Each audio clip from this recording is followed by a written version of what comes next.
Николай Кошман посетил Южную Осетию с целью обсуждения ряда предложений и вопросов по строительству в республике заводов строительных и композитных материалов. Он рассказал главе государства о специфике работы крупных российских заводов, специализирующихся на выпуске строительных материалов по новым высокоэкологичным технологиям. Мы сегодня планируем где-то построить на территории России около 43 заводов. Это заводы по производству газобетона, фиброцементной плиты, пеностекло. Вот вчера только начали говорить, Пемза.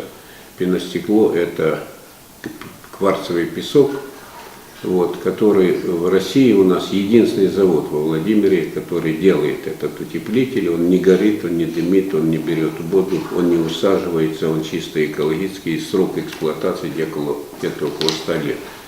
Поэтому мы переговорили, что если есть такая возможность взять песок на проведение лабораторных исследований, не исключена возможность, что можно вести разговор на эту тему.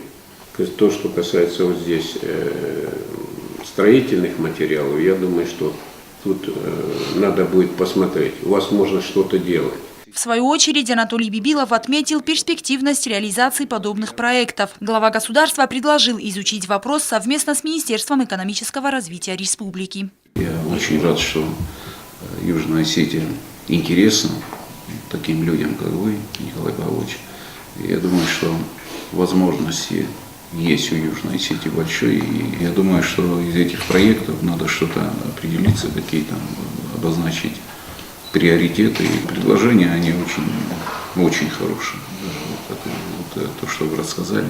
Я думаю, что в этом плане все-таки надо будет уже переходить на конкретику, а конкретику можно сделать через министра экономического развития. Главное, есть заинтересованность, есть желание созидать, это самое главное.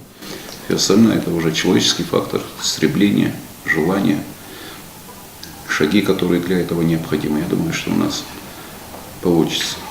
Роза Тедеева, Тамерлан Кусраев. Информационный выпуск сегодня.